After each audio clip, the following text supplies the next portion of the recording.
A man accidentally traveled back 1,000 years to an era full of dangers and heroic battles.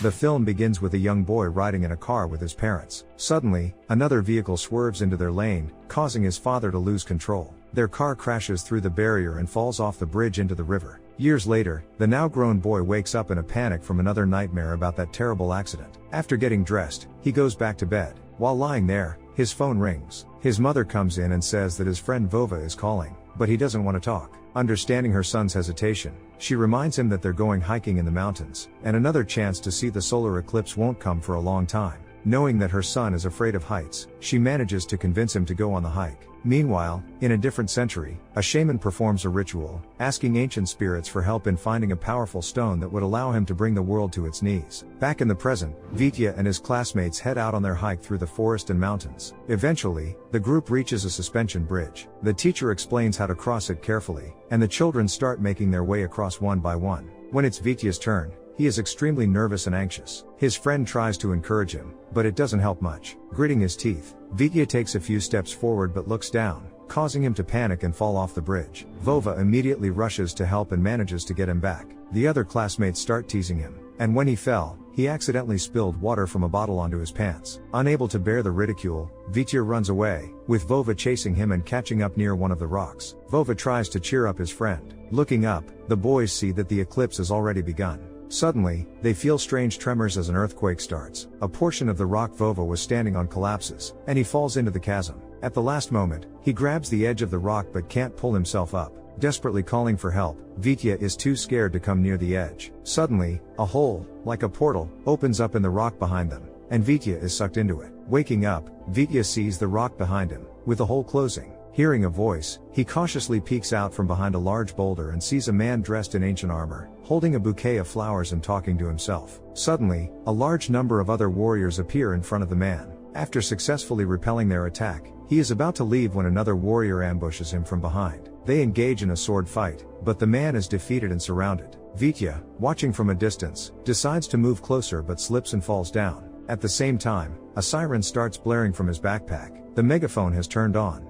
The leader of the warriors immediately orders his men to capture the boy. However, the fallen warrior, now mounted on a horse, manages to rescue Vit'ko and escape. They are soon pursued. As they approach the river, the young man asked Veles for help. Immediately, a stone path appeared across the water. As soon as the rider crossed the river, the path disappeared, causing the pursuing warriors to fall into the water and be dragged under. The young man brought Vit'ko to the outpost. Ilya and the elder Ovsi, who met him there, were very displeased that he had left the outpost without permission. The young man explained that he had accidentally arrived at a grim cliff, where he saw the Cumans trampling flowers. He became so enraged that he defeated them all by himself. Then Cuman Kanondak appeared, and if it hadn't been for this lad, who distracted them, the situation would have been much worse for him. One of the gathered men decided to bring the boy to his senses and doused him with a bucket of cold water. When Vit'ko came to, he initially thought it was his friend who did this, but upon looking around, he saw strange-looking people. Confused by his words, the men began to doubt if he was a Cuman scout. The elder decided that in the morning, they would take him to Veles to find out the truth. Until then, they decided to lock the boy in a shed.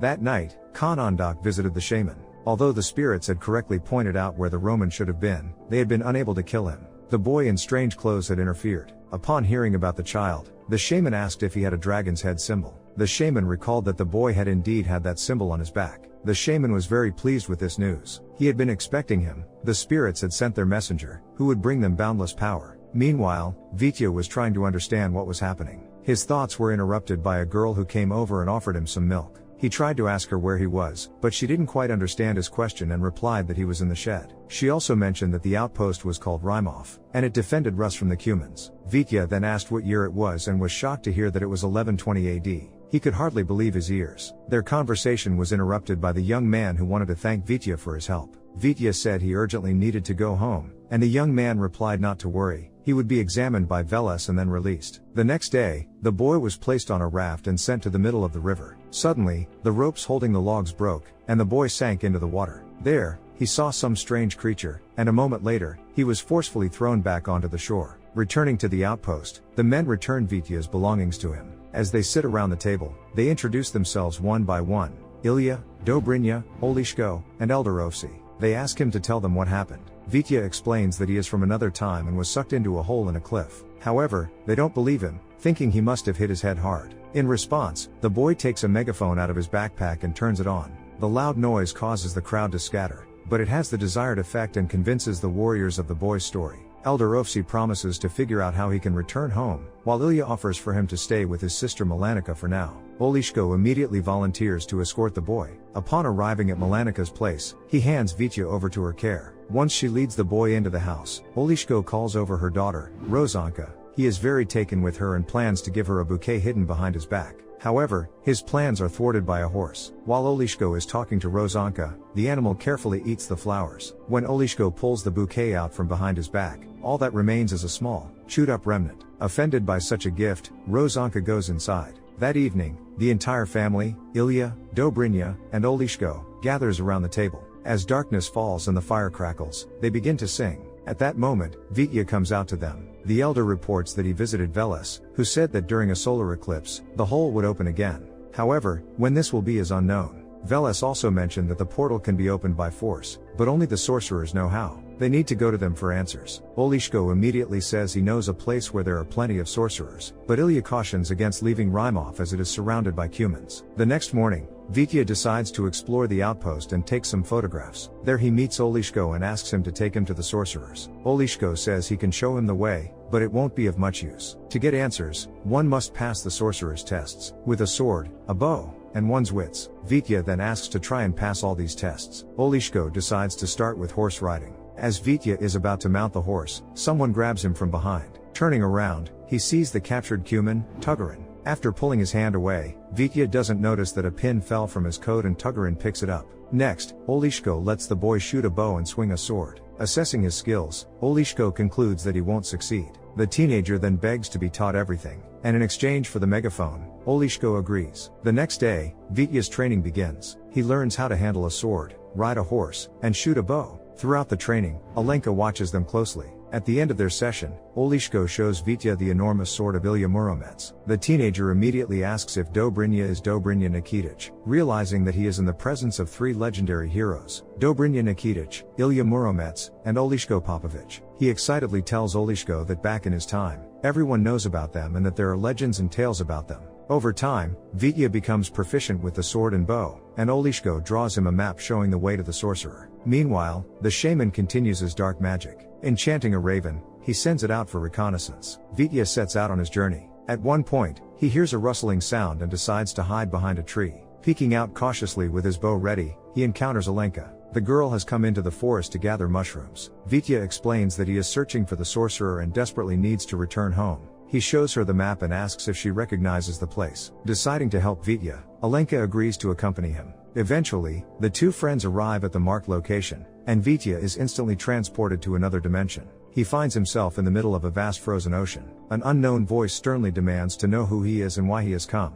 Vit'ko asks for help, saying he really wants to return home. The voice offers to exchange the necessary knowledge for a price. Vit'ko must reveal his deepest fears, and if he lies, he will remain there forever. He confesses about an accident, his fear of heights, and how this fear prevented him from helping his friend. The sorcerer accepts his confession and tells him about Perun's stone. The stone can traverse the ages, but finding it is not something any mortal can easily achieve. The stone should be sought where the wingless nest, and it will be seen when the wind is tamed. The mighty power of the stone will be released by one who can touch heart to heart. Returning to Alenka, Vit'ko shares the sorcerer's words with her. She immediately recalls a village they have, called Astovo. They decide to head there. Upon arriving in the village, Vit'ko sees houses built right on the lake. Alenka explains that the people there are very kind and have a legend that their ancestors were once storks. Vit'ko suddenly has an idea on how to tame the wind. He makes a small parachute and launches it into the air. The wind catches it and carries it forward, and the two of them run after it. It leads them to a spot in the lake, where Vit'ko dives into the water and finds the stone.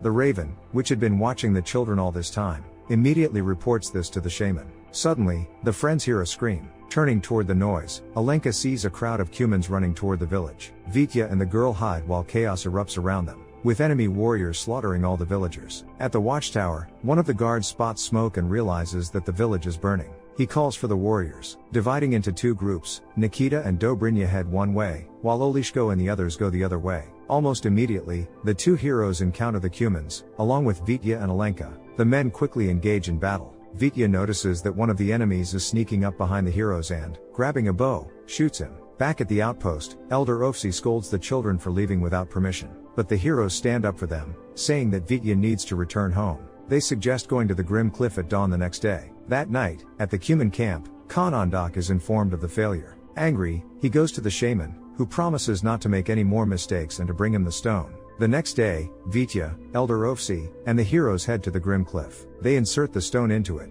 but it doesn't work. There is no power in it. The elder suggests waiting for a thunderstorm, as Perun is the lord of these elements, and perhaps the stone will gain power then. Returning to the outpost, Vit'ko finds Alenka very upset. He goes to the elder to ask for the girl's punishment to be lifted. Unexpectedly, the teenager notices blueprints for wings on the table and spots a mistake. He immediately tells the elder about it. The elder explains that he wants to design wings for the warriors so they can drop the stone onto the heads of the Cumans. Vit'ko offers to help. Later, the friends go for a walk. On the way, Alenka shares a legend about the stone heart. Whoever finds it will meet their true love or find a lost one. Shyly, she confesses to Vit'ko that she thinks he is special. After the walk, Vit'ko returns to Elder Ofsi's workshop and helps with the blueprints for a glider. Olishko arrives and says that Ilya is calling them immediately. When they meet the hero, they learn that the Cumans attacked Astovo deliberately. They were looking for the boy with the stone. Realizing that the artifact is in danger, the elder suggests hiding the stone somewhere. When they return to the workshop, the elder decides to hide the stone again, but it's gone. After searching the entire room, he and Vit'ko go outside and see Melanika cracking nuts. Taking the magical item from her, Elder Ofsi suggests taking it to the top of the watchtower. Assessing the height of the structure, Vit'ko flatly refuses to go up, but the elder manages to convince him, and they both head to the very top. Overcoming his fear, Vit'ko even risks approaching the edge to look at the surrounding landscape. After a while, the long-awaited thunderstorm begins. While talking to Alenka, Vit'ko notices that a large hailstorm has started. Feeling sorry for the prisoner, he covers the prison with a canopy. That night, lightning strikes the highest point of the observation tower. Some stones fall down to the base of the prison where the prisoner is kept. Coure manages to escape and returns to his brother, Khan Ondak. But Ondak is not very pleased to see him and orders his servants to take the man out of his tent. Kicking Tugurin's belongings with anger, he says that the gods have turned away from him again. But suddenly, the shaman notices a fallen stone from Perun that was brought by the Khan's brother. In the morning at the outpost, Grandpa Ofsi discovers the missing stone and Tugurin. Tugurin has fled with the artifact. Olishko suggests sneaking into their camp at night to steal it back. The elder agrees, and they need to finish the hang glider immediately. The boy and the man get to work right away. The device is almost ready, just needs to be painted black. In the Polovtsian camp, the Khan demands the promised power from the shaman. But the shaman says that the stone has no power and only the one who found it can breathe power into it. The next day, Grandpa Ofsi and Alenka go to collect dirt for the warriors. The girl suggests picking some berries for Vit'ko for the journey, and the man lets her go into the forest. Away from the elder, several Polovtsians attack the girl. After stunning her, they throw her onto a horse and prepare to leave. But Grandpa Ofsi intervenes. After a struggle, they manage to severely wound him and escape with the girl. By evening, the man is found and brought to the outpost. He tells the heroes that Alenka has been kidnapped. After promising to rescue the girl, Grandpa Ofsi dies. Meanwhile, the girl is brought to the Khan. He, enraged, beats the servant and orders him to bring the boy. At the outpost, Vit'ko, in Grandpa Ofsi's workshop, mourns the deceased. Suddenly, he sees a raven landing on the windows. Taking a scrap of paper from its claws, he realizes it's a message from the girl. Quickly gathering his things, the boy sets off after the bird to save his friend. Upon reaching the Polovtsian camp, he finds the girl and tells her that Grandpa Ofsi has died. Separated once more, the shaman gives Vit'ko the stone, so he can imbue it with power. The boy agrees but asks for his backpack in return. Using fireworks and smoke bombs, he creates chaos in the camp and tries to escape with the girl. However, the Khan isn't fooled by the spectacle and stops the children. Tying up the boy, he gives him one last chance, or Alenka will die. Vit'ko agrees but demands a promise that they won't be killed. Taking the stone in his hands, the boy suddenly realizes what needs to be done. Handing it to his friend, they both imbue the artifact with power and give it to Ondak. To keep his word, the Khan calls Tugurin and orders him to kill the children. Using the Perun stone, the shaman begins to cast a spell. From the surrounding boulders and mountains, he creates a giant. At this time, the teenagers are about to be executed. Tugurin is ready to behead the boy, but he remembers how Vit'ko sheltered him from the hail. At the last moment, he changes his mind and kills the Khan's soldiers instead. Freeing the children, he gives them a chance to escape. Enraged by his brother's actions, Ondak kills Tugurin. On their way to the outpost, the friends encounter heroes who are on their way to rescue them. Returning to the outpost together, Vit'ko explains about the terrifying creature the shaman brought to life. After a while, The sentry on the tower spots an approaching Palovsian horde and raises the alarm. A massive army is advancing, and with them is the stone golem created by the shaman. Not knowing how to fight it, the defenders try various weapons, but nothing works. The heroes order the women and children to seek shelter. Vit'ko comes up with an idea. He mounts a horse and charges at the golem. By angering the creature with his antics, he manages to lure it into the water, where help arrives from Veles. Not knowing if Vit'ko survived, Rozanka runs to the riverbank and calls for him. The heroes approaching from behind tell her that he is dead. But at that moment, the boy emerges from the water. The overjoyed girl rushes to embrace him and confesses her love. Suddenly, Vit'ko notices that a solar eclipse has begun. Saying goodbye to Rozanka, the boy heads to the cliff. Meanwhile, the Palovsians attack, breaching the fortification and starting a battle.